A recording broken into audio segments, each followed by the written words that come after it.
محمد رسول الله. إن الحمد لله نحمده ونستعينه ونستغفره ونعوذ بالله من شرور أنفسنا ومن سيئات أعمالنا.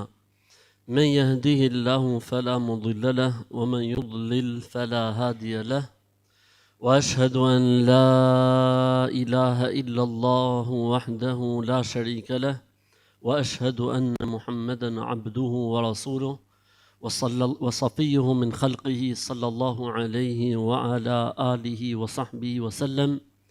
يا أيها الذين آمنوا اتقوا الله حق تقاته ولا تموتن إلا وأنتم مسلمون. Me emrin e Allahut, të gjithë mëshirshmit, mëshiruesit, Allahun Zotin e vetëm të vërtetë e falenderojmë, vetëm prej Tij ndihmë dhe falje dhe mëshirë kërkojmë. Allahut i lutemi të na ruaj prej skeqjes, e cila nuk është gjë tjetër vetëm se pasojë e veteve dhe e veprave tona, cili ndo që Allahu e udhëzon, nuk ka kusht ta humb dhe devijojë, dhe cili do që humb dhe devijon nuk mund ta udhëzojë te e drejta dhe e vërteta askush tjetër përveç Allahut. Dëshmoj dhe deklaroj se nuk ka Zot të vërtet dhe Zot që meriton të jetë Zot e të adhurohet si Zot përveç Allahut. Ai është një i vetëm, pa shok, pa ortak, pa rival, i pa imagjinueshëm nga mendjet njerëzore, nuk ngjan me të asgjë dhe nuk ka shembull me të. Dëshmoj dhe deklaroj se Muhamedi alayhi salatu wassalam ishte njeri, rob i Zotit, po ishte dhe i dërguar i Zotit, ishte dhe vula e profetëve dhe e profecisë. Misioni i tij përmbledhet në vargun kuranor ku Zoti thotë: "Wa ma arsalnaka illa rahmatan lil alamin." Të sollëm në këtë botë për të qenë mëshirim i mëshirës së Zotit për të gjithë botrat, për të gjithë krijesat. Mirësitë dhe bekimet dhe mëshira e Zotit qoftë mbi të, mbi familjen e tij të pastër, mbi shokët e tij besnik, si dhe mbi të gjithë ata besimtarë dhe ato besimtare që ndjekin dhe e pasojnë rrugën e tij deri në ditën e Kiametit. I madhi Zot, Allahu, në Kur'an na drejtohet neve kur thotë: "O ju që keni besuar, drujuni, keni kujdes me Zotin tuaj, me Allahun, dhe se vdekja mos t'ju gjej vetëm se duke qenë besimtar, musliman të mirë, musliman të vërtet." Zoti na bëf për këtyre njerëzve. Amin. Ne jemi në një rrugtim së bashku të një meditimi mbi një sure madhështore të Kur'anit, surën El-Maide. Dhe ndër ajetet që ne do të ndalemi sot të surës El-Maide është fjala e të Madhit Zot: "Watlu alejhim naba ibnay Adam bil haqqi idh qarraba qurbanan فتقبل من أحدهما ولم يتقبل من الآخر قال لأقتلنك قال إنما يتقبل الله من المتقين." وقد قال صلى الله عليه وسلم فيما ثبت عنه صلى الله عليه وسلم: "لا يزال المؤمن في فسحة من دينه ما لم يصب دما حراما." Ajeti te i cili do të ndalemi është një ngjarje e përmendur pikërisht në surën El-Maide. Një ngjarje që fillon me smirën dhe zilin dhe mbaron me vrasje dhe ekzekutim të një njeriu të pafajshëm. I dërguari i Allahut sallallahu alaihi wasallam i jep një lajm shumë interesant për të na treguar sa i mëshirshëm është Zoti me robën e tij dhe për të na treguar se gabimet dhe gjunahet kanë një cak ku mbarojnë. E nëse kalohet ky cak, rreziku është i madh.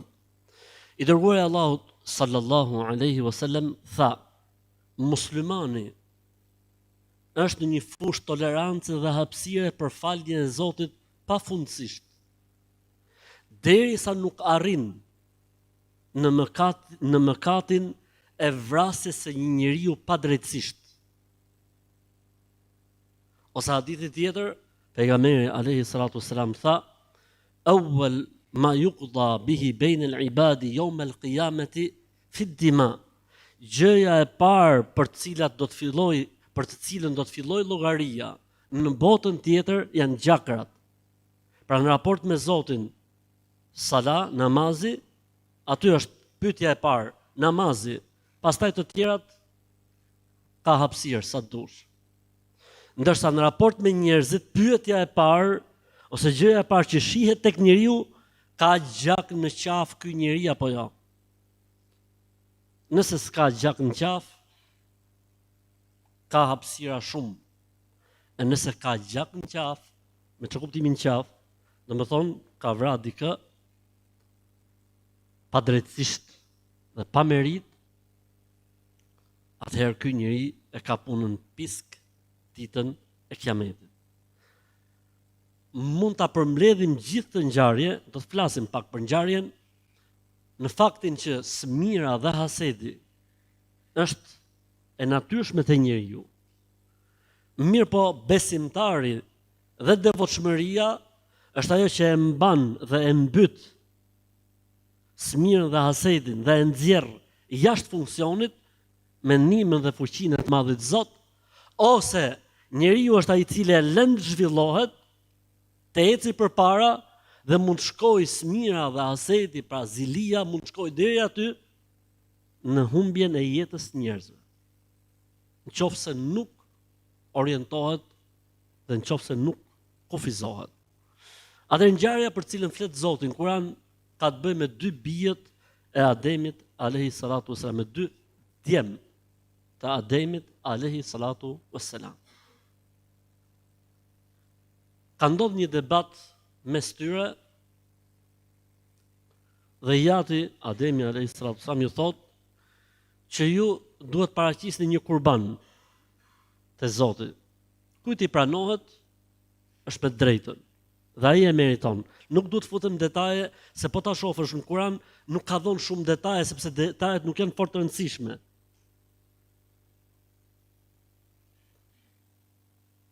U pranua kurbani për atij që ishte në të drejtë dhe në hak dhe në të vërtetë, dhe nuk u pranua nga Zoti kurbani i të dytit. Kurban me kuptimin e sakrificës, diçka që e kanë dhënë dhe do të vite një sinjal nga Zoti që kjo është pranuar. Zakonisht sinjali ka qenë me lëshimin e zjarrit nga qielli. Pra çfarë digjej do thotë se ishte e pranuara.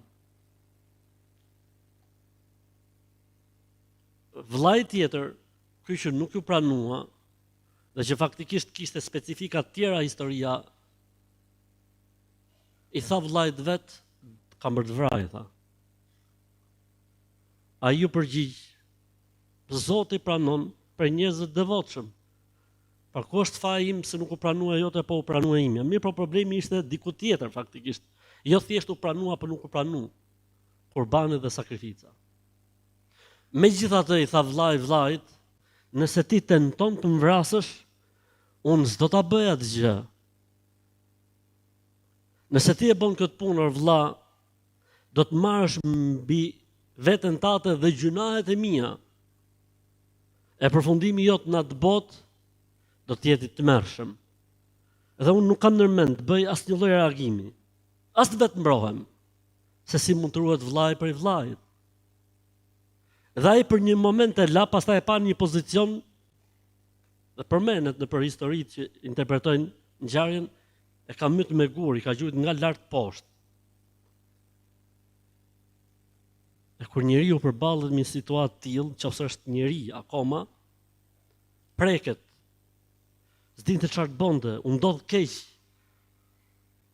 Tha do ta maj, do ta ruaj, dhe filloi trupi të merrte erë. E vunin krah, filloi të lëvizte, nuk dinte çfarë të bënte, u bosi i çmend.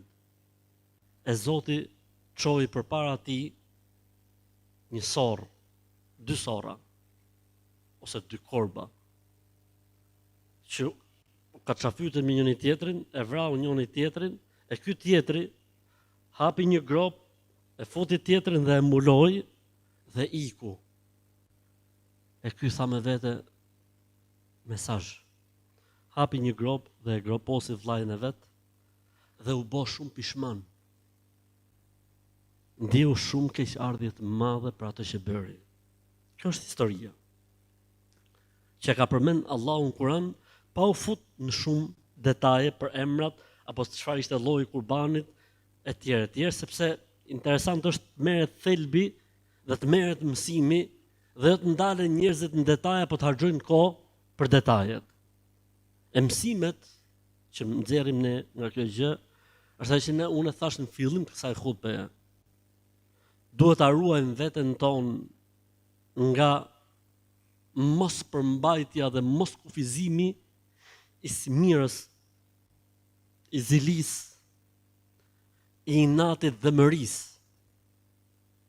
I dërguari Allahut sallallahu alaihi wasallam tha: "Dabba ilaykum da'a al-umami qablakum al-hasad wal-baghdha innaha al-haliqa wa la yaqulu haliqatu ash-sha'r walakin haliqatu ad-din." Allahu ka lejuar që sëmundjet e mëhershme të transferohen dhe tek ju. Ndër këto sëmundje, sëmundja e smirës, zilis dhe sëmundja e urrejtjes. Këto dy sëmundje, vazhdon pejgamberi alayhis salam, e ruajnë jo kokën, po e ruajnë fenë dhe besimin e njeriu. Pra asgjësojnë veprat e mira, Zoti na ruaj. Për këtë arsye, në fenë tonë kemi orientimin e kujt? Kemi orientimin e besimit në caktimin e Allahut. Kemi orientimin që njeriu duhet të jetë i kënaqur me atë që Zoti ka ndarë për njerëzit dhe ka shkruar. Kemi orientimin që nëse shohim një të mirë tek tjetri, të përmendim Zotin. A nuk ishte Zekaria alayhi salatu wassalam, ai që kishte një moshë të tejshkuar, pa fëmijë, e kur e pa fëmin te Merjemja, Isajin alayhi salatu wassalam, u gëzua dhe u knaq dhe e boni dua për vete dhe tha: "O Zot, mos më lër fillikat e vetëm, më jep trashëgimtar dhe mua." E Zoti ja dha dhe atij trashëgimtarin. E furnizoi me një djalë që ai ja vuni emrin Yahya. Feja jonë na mëson që çdo ditë themi jam i kënaqur 3 herë në ditë, në mëngjes dhe 3 herë në darkët, jam i kënaqur me Allahun si Zotin tim, me Islamin si fen time, me Muhamedin alayhi sallam si profetin dhe dërguarin tim. Këtë e themi 3 herë në mëngjes dhe këtë e themi 3 herë në darkët. Ja ushqejmë vetes dhe e rikujtojmë veten që unë kam Allahun si Zot. E si pasojë, nëse Zoti i ka dhënë dikujt më shumë se sa dikujt, Allahu është ai i cili i ka ndarë gjërat. Edhe nëse një moment caktuar ndizet diçka brenda meje, unë përmend Zotin, i lutem Zotit. Dhe fatkeqësisht o vëllezën dhe motra, le ta themi, kjo është një sëmundje ndoshta tek ne si popull e shumë theksuar. Dhe si pasojë edhe tek besimtarët e transmetuar. Përse duhet kem zili? Përse duhet kem hased? Kanë thënë, ai që ka zili dhe smir dhe hased nuk është i kënaq me Zotin.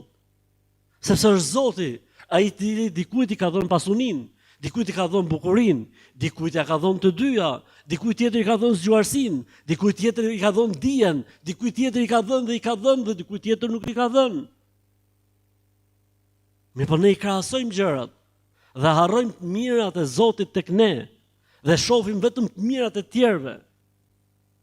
Dhe dikush mendon se furnizimi prej Zotit është vetëm po patë paran, vetëm po patë famën, vetëm po i patë gjonat e dynjas mirë, dhe harrojmë që shneti është pasunia më e madhe mbas besimit. Kushdo qoftë ai tjetri, çfarëdo që të ketë, në momentin që nuk ka besimin, mos ki zili. Se ti ke pasuninë më të madhe. Ti njeh gjëra dhe i din gjëra, ti ke besim. E besimi është pasunia më e madhe që Allahu i jep robit në jetën e kësaj bote. Inna Allah yu'ti dunya man ahabba wa man lam yuhib, wa la yu'ti al-imana wal akhirata illa liman ahab. Allahu këtë botë ja jep atyre që i do dhe atyre që nuk i do. Mirë po besimin dhe ahiretin, Allahu nuk ja jep vetëm sa atyre që i do fort. Ti mendon dashninë e Allahut ndaj teje. Ti mendon se i zgjedhmi Allahut, këtë mendon. E mos u huto zehratul hayatit dunya. Mos u huto me zbukurimet e kësaj bote që mund të kenë njerëzit në duart e tyre.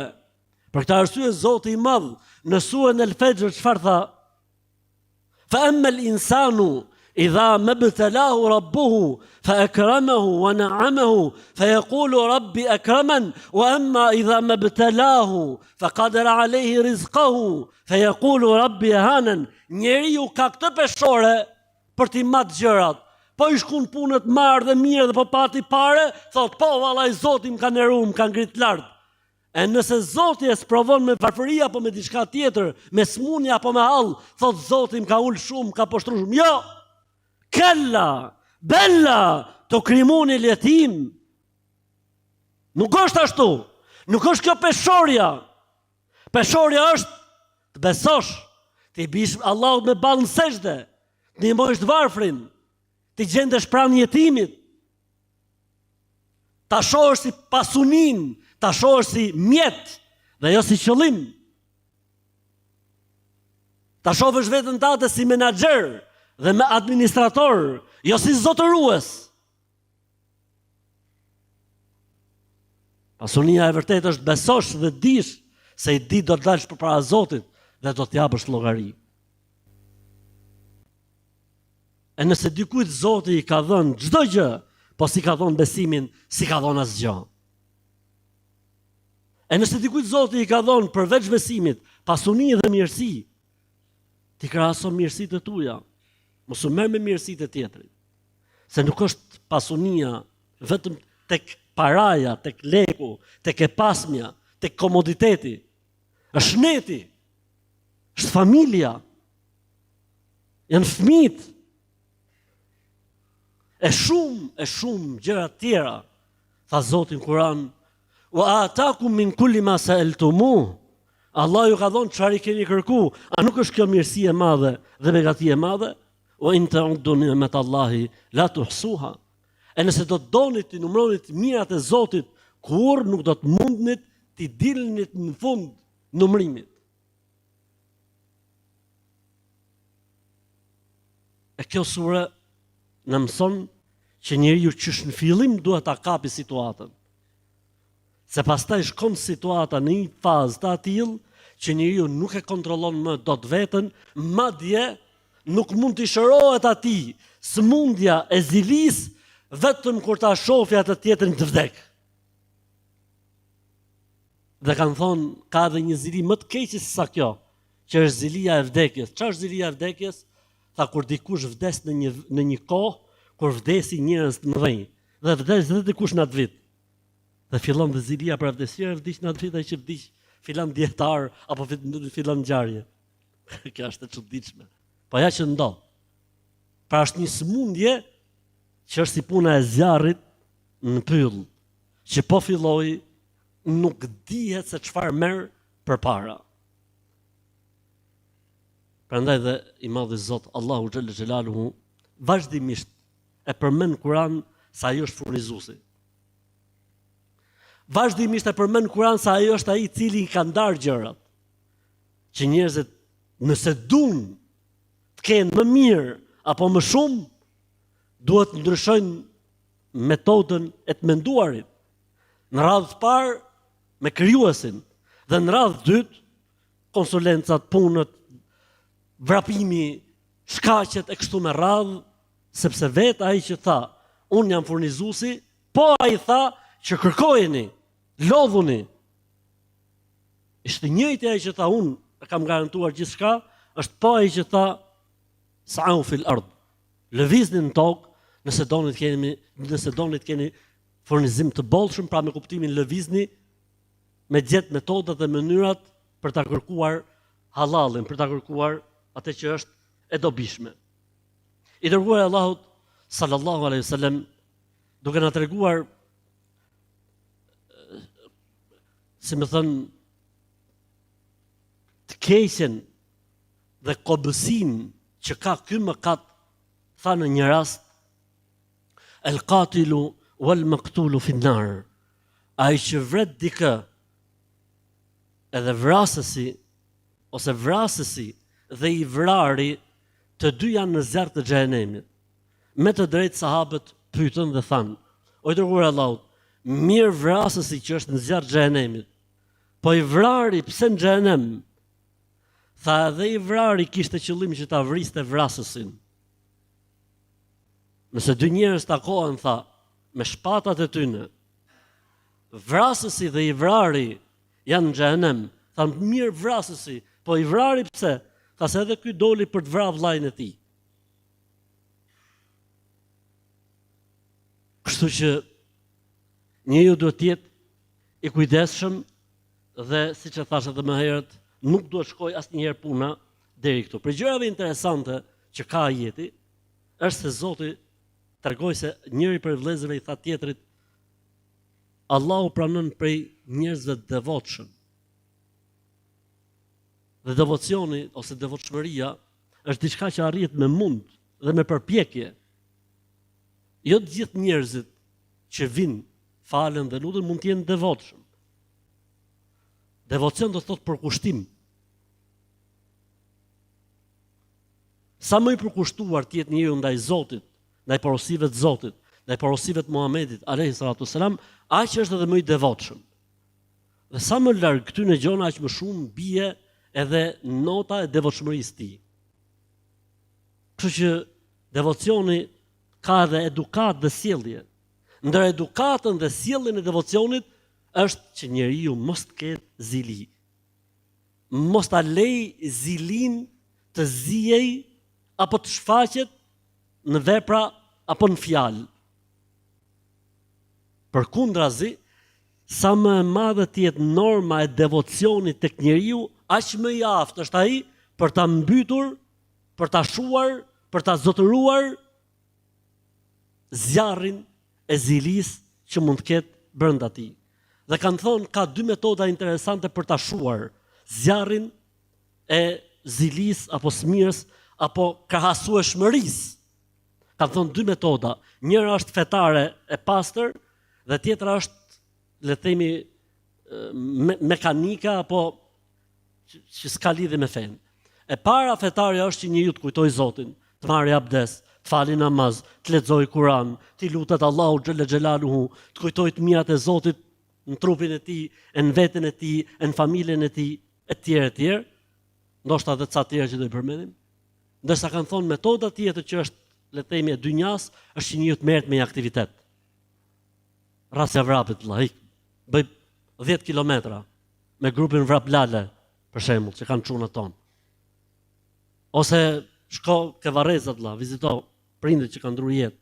U bë 3 vjet që si ke pa, si ke vizitu. Për shembull, ose shko merru me një hall që ka dikush derisa t'ia zgjidhësh. Ose merru me sport, bëj diçka, lëviz, nxirre, shprehe diku. Merr baj gur, merr hapi kanal. Nxirre diku, në lefin dhe të keqen.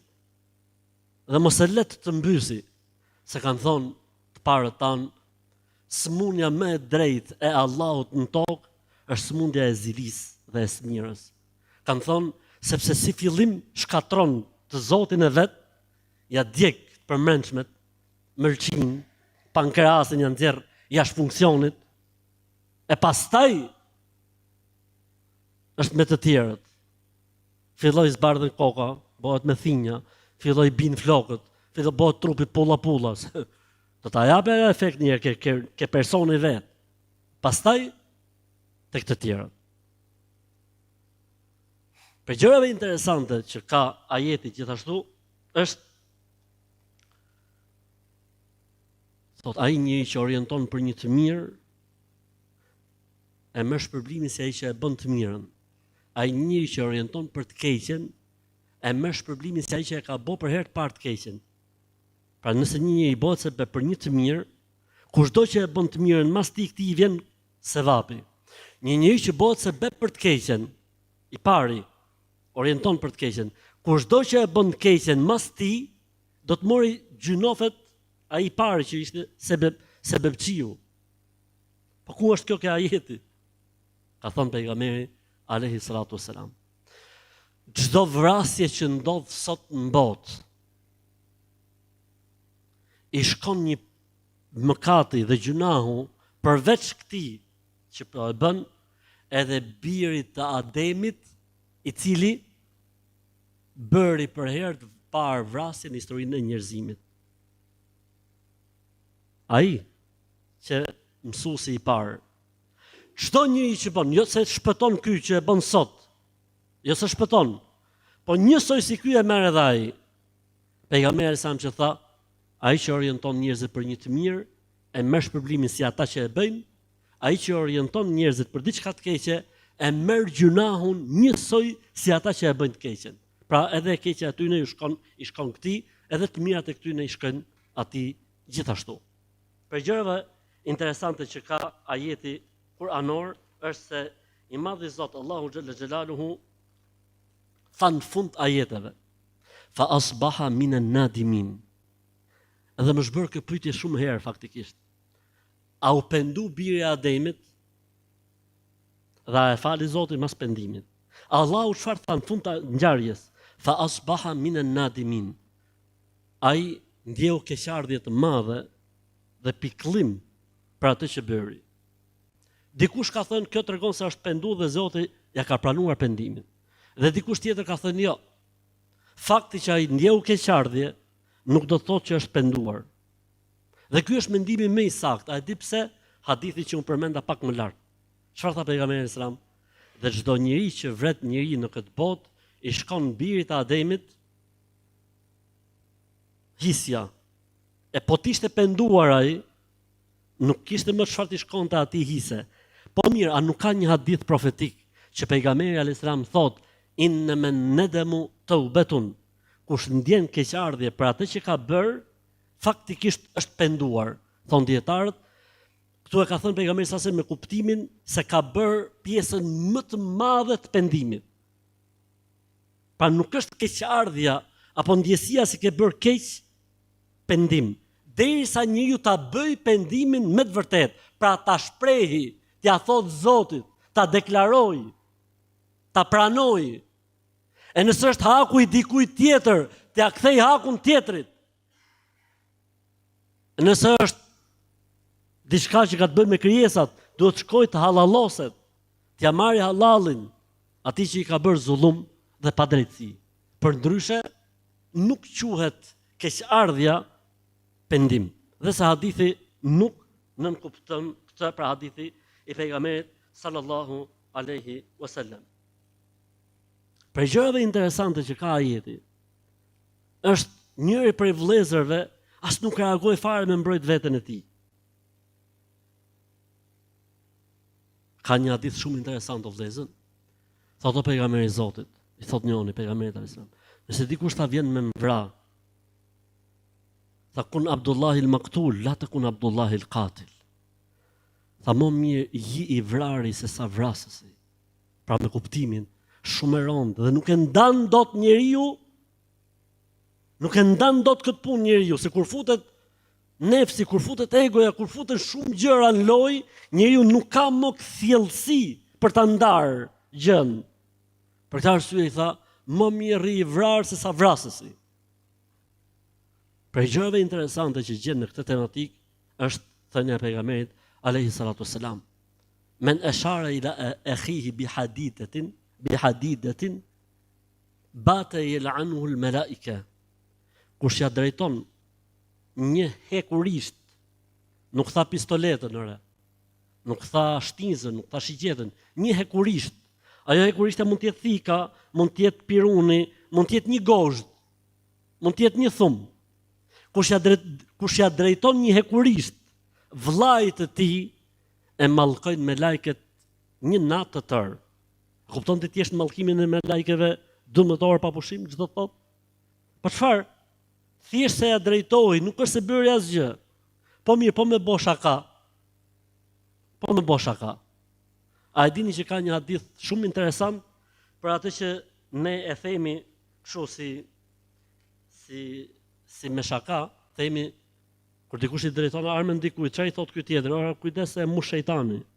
Kjo faktikisht ka origjinën nga një hadith I pejgamberit alayhi salatu wassalam. Ka thënë pejgamberi sallallahu alaihi wasallam: "La yushiranna ahadukum ila akhihi bis-silah, fa innahu la yadri la'alla ash-shaytan yanzaghu fi yadihi wa yaqa'u fi hufratin min an-nar." Lexova arabisht thjesht që të ngjoni termin, fjalën shejtan. E mush shejtani. Mos boni gabim, t'ja drejtoni armën vllajt tuaj, pra qoftë edhe me shaka, se shejtani loz me dorën e ndonjërit për jush, e si pasoj bie në një grop prej gropave të xhenemit. Kjo ishte me shaka, burr, kjo ishte të lujt, në grop të xhenemit. Merre me mend ai që e bën këtë gabim apo këtë mëkat me vetëdije, me dashje, me qëllim. Çfarë do t'i dalë ai Zotit përpara? Kur ky me shaka tu loz, e vrau tjetrin pa dashje. Pejgamberi alayhisalam tha, e bie në një grop prej gropave të xhenemit. Ai xhenemi është I gjithë grop. Po mes kësaj grope të madhe, që është zjarri I xhenemit, pas ka dhe ca gropa, që janë gropat e atyne të cilët vrasin njerëz. Allahu na ruaj. Allahu na ruaj. Prandaj njeriu duhet të jetë I kujdesshëm.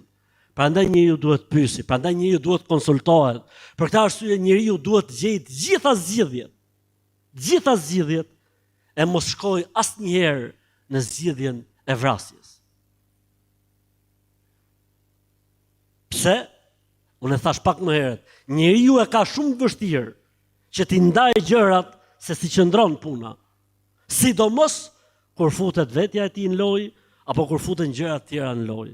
Po mirë më vëlla, nuk ka një hadith sakt nga pejgamberi alayhi sallam që thotë, nëse njeriu kërcënohet në pasuninë e tij, në nderin e tij, në jetën e tij, dhe vritet për këtë punë, ai është dëshmor.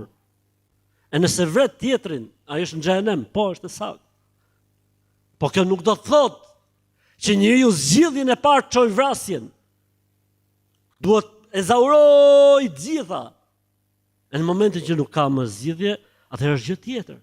Po ka dhe I gjë të bukur në Islam, që ne harrojmë se është prej normativave islame që është vetë gjyqësia nuk lejohet. Ti nuk mund të bësh gjyqin vetestate. Dhe ta ndajsh punën, e u ezaurun të gjitha apo nuk u ezaurun. Për këtë arsye, mos u ngut dhe kujto fjalën e pejgamberit alayhi salatu wassalam, njeriu ka akoma hapësirë për mëshirën e Zotit dhe faljen e tij derisa s'ka arrit puna në vrasjen e njeriu të pafajshëm. Prandaj këtë njeriu duhet ta ketë shumë kujdes. Për gjërave interesante në këtë, le të themi, në këtë ajet është se këtu bëhet fjalë o vëllezën për dy bijtë e kujt? Ademit alayhi salatu wassalam. Nuk bëhet fjalë për dy bijtë Ademit, po bëhet fjalë për dy bijtë e tij, domethënë dy çunat e Ademit alayhi salatu wassalam. Që do të thotë nuk ka lidhje pse njeriu mund të jetë shumë I mirë dhe fëmia e tij të jetë I paudh. Ashtu siç është dhe e kundërta e vërtet, fëmia mund të jetë shumë I mirë dhe e vlija dhe baba I tij të jetë I paudh, pra me kuptimin njëri I poshtër apo I keq. Nuk kanë lidhje gjërat. Dhe asnjëherë nuk duhet merret peng dikush për tjetrin. Qa mund themi ne për shembull për Adem, nuk e ka po punën mirë Ademi alayhis salam, apo Nuhu alayhis salam nuk e kishte po punën mirë me çunën e vet. Mund ta thosh këtë. Po e the këtë që dal për feje, për Islamin. Po çfarë ka ndodhur? Ai bab e ka po punën ashtu siç duhet. Çfarë ndodh me djalin pastaj është problemi I djalit. Në momentin që fëmia kalon mbi moshën 13-14 vjeçare, babai nuk ka përgjegjësi për të, se fillojnë me lajket I shkruajnë atij. Po ka përgjegjësi baba dhe nona, nëse detyrën nuk e kanë bërë ashtu siç duhet, po marrin dhe ata pjesë në mëkat. Po jo që t'jenë ata përgjegjësit kryesor.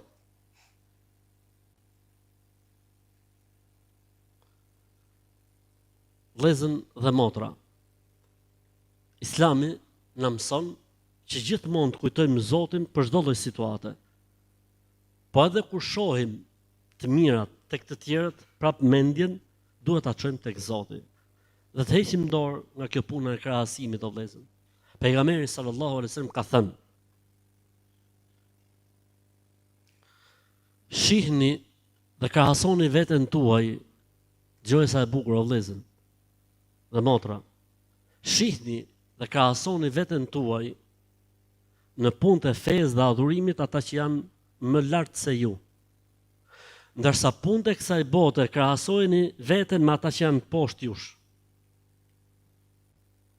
Ti mos u bosi puna atij që tha si e me namazin tha bajram për bajram, bajram për bajram, bajram për bajram, bajram për bajram. Tha po kështu tha me kafe, më tha 2 herë në ditë, mjesat e ndarkët tha dal në kafe, tha kështu. S'dal shumë tha, 2-3 herë në ditë. Ama tha për namaz tha bajram për bajram, ja fik derën. Se krahaso veten asnjëherë në fe me ato që janë poshtë teje, thonë ti, po çfarë thotë, po ka njerëz që dalin vetëm për bajram, shesh unë paktën dal për xhumo. E shofa të hoxhën që ja fut një herë në gallat. Jo më duhet me dalë për xhumoje, duhet me dalë për namazet, duhet me u fal ke shtëpia, duhet me u fal ke puna, duhet me u fal anej gjithanej, kudo që ti jesh. Farzin, sunetin, nafilet, katëshin e abdesit, bësh Ramazonin, bësh edhe jashtë Ramazonit, Arafatin, Ashuran, bësh edhe ton të ejtën e herë, ku dëgjon e tjerë për herë. Nëse për punë të kësaj bote, nëse Zoti ka dhënë këtë shivat e tjetrin, nëse të ka dhënë atë shivat e tjetrin që është poshtë teje, mos e krahaso. Që nuk do të thotë që njeriu mos të ketë ëndra dhe dëshira në jetë, jo vallai, kur, pse mos të kesh? Ama kjo nuk duhet bërë synim në vetvete që të shkojë njeriu deri në atë shkallë që të ketë zili dhe smir, sepse zilia dhe smira, thot hadithi tjetër, i pejgamberit alayhis salam, i djeg punët e mira që bën njeriu, siç djeg zjarri drut. Ose hadithi tjetër, siç djeg zjarri barin e thatë. Çarnodh me fjalë, po të bi zjarrin bar të thatë. Prandaj duhet të ruajmë punën tona, mos bëhemi si puna atij që mush thes të shpuar, e kur del në fund rrugës, s'ka asnjë gjë në thes, mos e i ka ra rrugës. E kështu janë dhe veprat e njeriu. Njeriu mbush, po ja Allah të dali me këto vepra ke Zoti, apo do i bin rrugës, do i shpërndahen për hallkun. Se ka dhe njerëz çuditshëm që janë fabrika prodhimi se vapesh për tjerët. Qahen tu falë, tu lutet, tu qahe, tu shkun qabe, ku dëgjon e tjerë. Në fund fare, del ditën e kiametit muflis. E të drunë me një muflis, a e dini tha se kush është i falimentuari? I thanë ata i falimentuar, se ishte falimenton, do më thos s'ka si gjë, as i dyshën në xhepin e tij. Jo tha, i falimentuar është ai njeri që vjen te Zoti ditën e kiametit dhe ka fal namaz, ka bë agjërim, ka bë zekat, ka shku në haxh, ka bë të gjitha. Këtë e ka shah, këtë e ka ofendu, këtë e ka përgoju, këtë i ka hyrë hak, këtë i ka gjujt, këtë i ka marr tokën, këtë i ka ndru kufinin, këtë i ka bë këtë, këtë i ka bë atë tjetrën.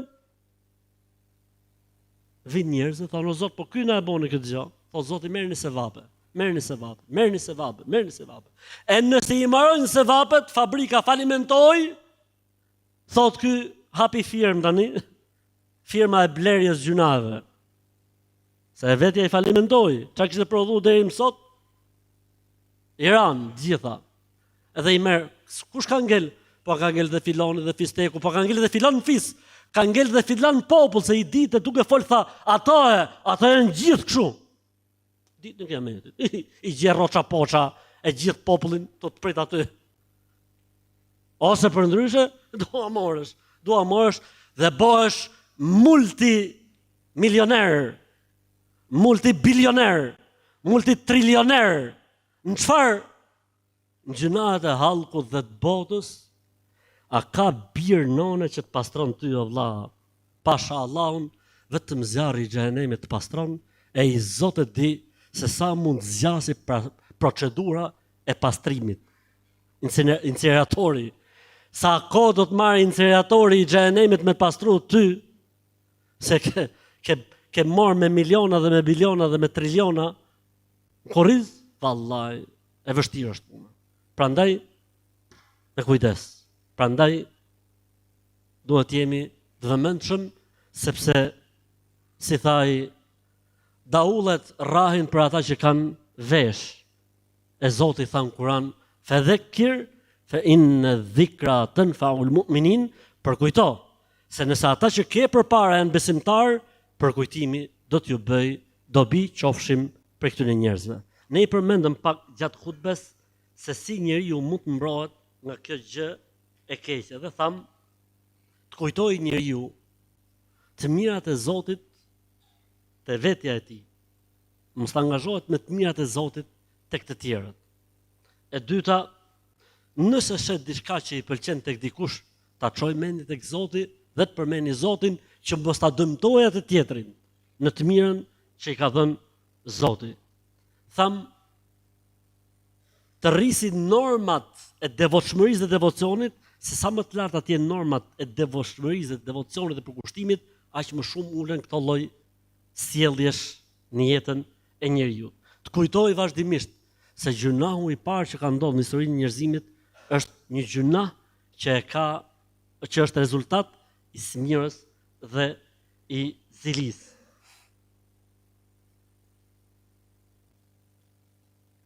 Tjetë me gjoks të gjerë dhe me gjoks të ftohtë, kur shet mira tek të tjerët.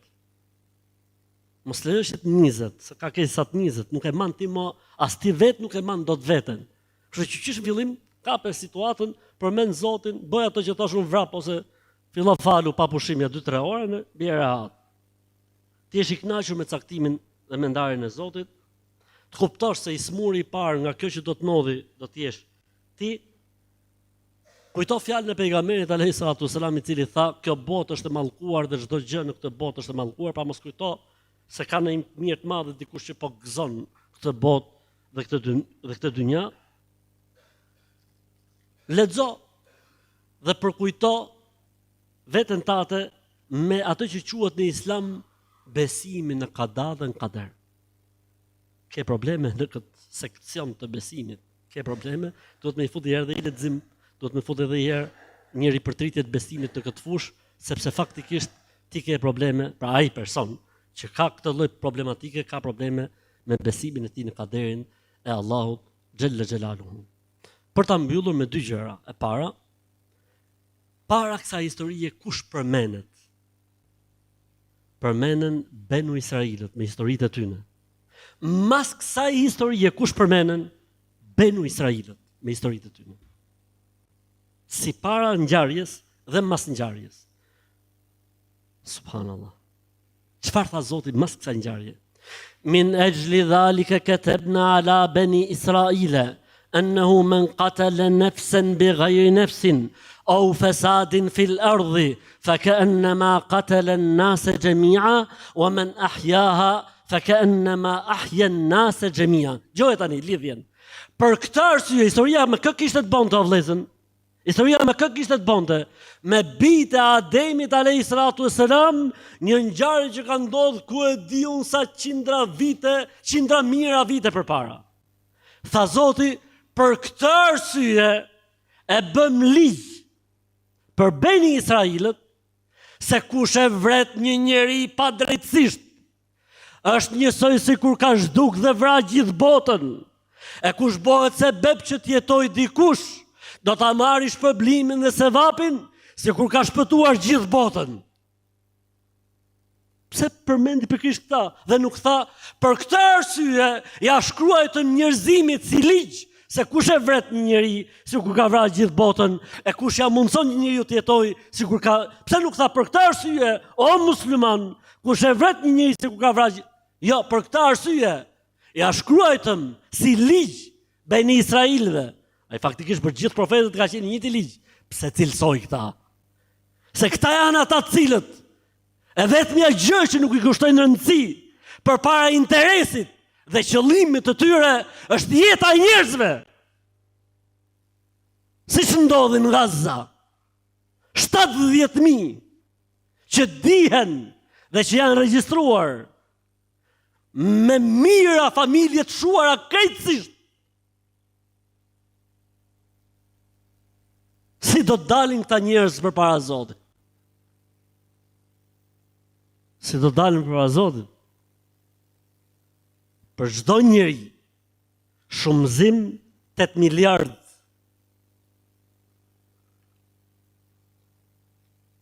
Katlana fil gjenne, ata që kanë ndruar jetë për nesh, gjithë janë në xhenet.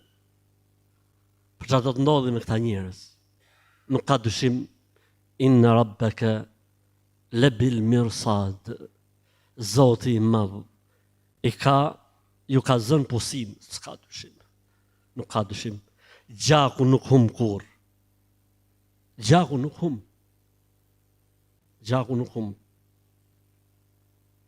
E gjaku do të paguhet nga ata që e kanë derdh dhe nga ata cilët kanë kontribuar, kanë dhënë, kanë qenë ortak dhe bashkëpunëtor. Po edhe ata cilët patën mundësi ta ndalojnë dhe nuk e ndaluan, gjithë ortak janë. Më duket se para 2 hutbesh apo 3 hutbesh kemi përmendur fjalë janë mësim pas ka qenë fjalë në Omer ibn Khattabit radhiyallahu ta'ala, në cili tha një person kohën e Omer ibn Khattabit ishte vrarë dhe Omeri zbuloi se kishin qenë 10 veta që kishin bashkëpunuar. Amo njoni e kishte vrarë. Dhe Omeri dha verdiktin e tij që tha do të vriten të 10. U çun sahabët normalisht se ishte sirisi. Thanë, o prisi besimtarëve, fjalën tatë ne nuk e vëmë diskutim, po kjo nuk shëndron. Le të vritet vetëm ai që vrau. Tha Omeri radhiyallahu anhu, të gjithë ata që kanë marrë pjesë në vrasje, të gjithë pasha Allahun, Omeri. Pasha Allahun, sikur gjithë banorët e Sanaas. Sanaja ka qenë qendër e njerëzimit në atë kohë, domethënë. Sikur gjithë banorët e Sanaas të ishin bashkëpunëtor në vrasjen e një njeriu, gjithë do i kisha sharruar, tha. Gjithë do i kisha eliminuar. Pse?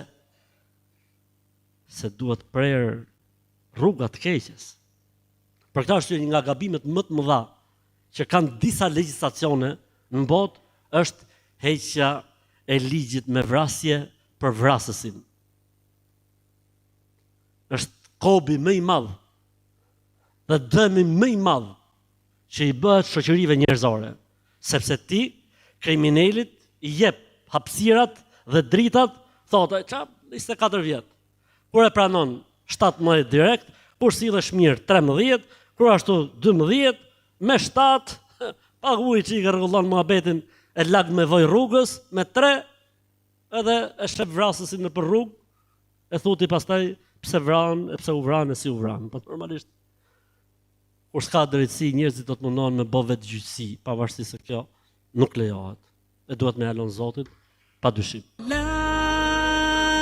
ilaha illallah, la ilaha illallah, la ilaha illallah, Muhammadun Rasulullah.